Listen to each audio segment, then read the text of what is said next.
My name is Helen Miller.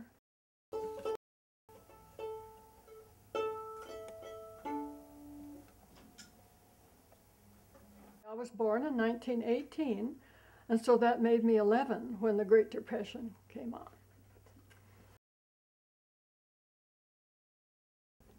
Well, I remember it, even though I was not very old. It made a big impression all over the United States.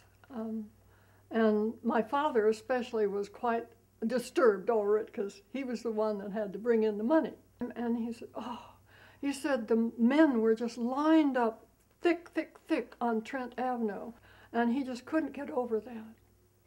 We were always rather frugal. I had 2 pairs of shoes. I had one to go to church with and one to go to school with.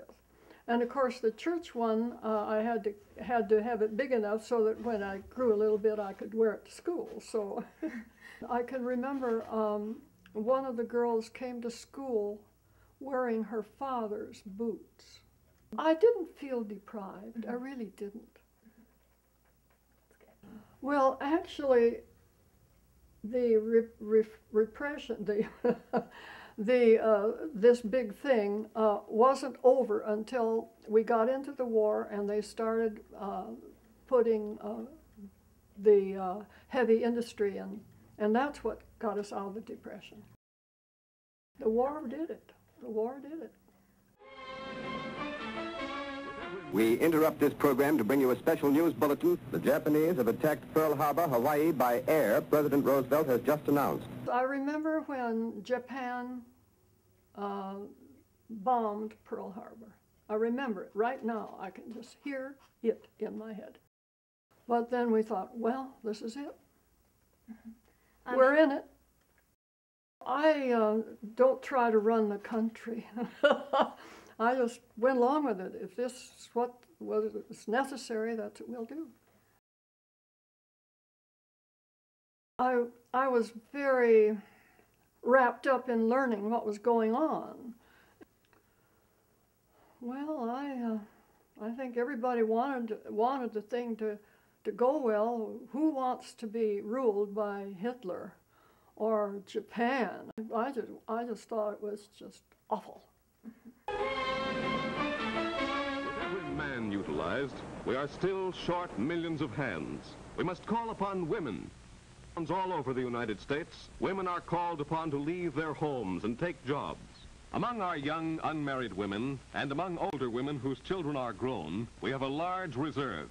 They discover that factory work is usually no more difficult than housework. Women were around and the men weren't, you know, so the women started taking over. I think women were kind of liberated at that time too.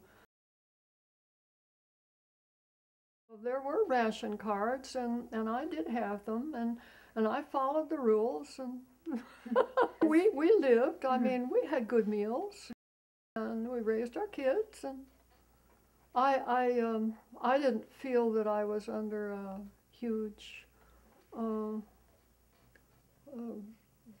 burden about it at all.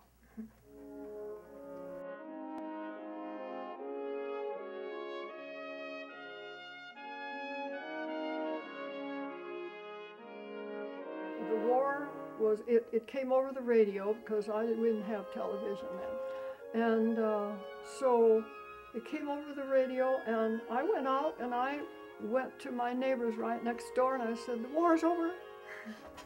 How did you feel when the war was over? Oh, relieved. Oh, my.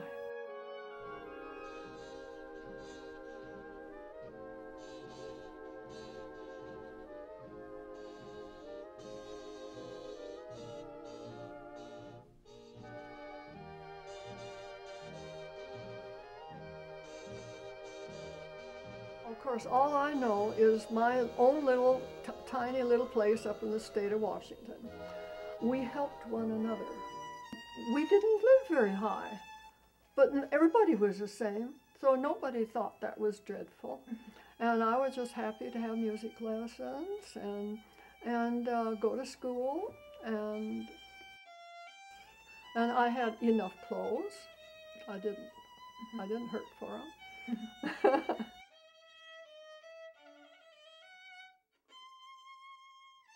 didn't feel deprived. I really didn't.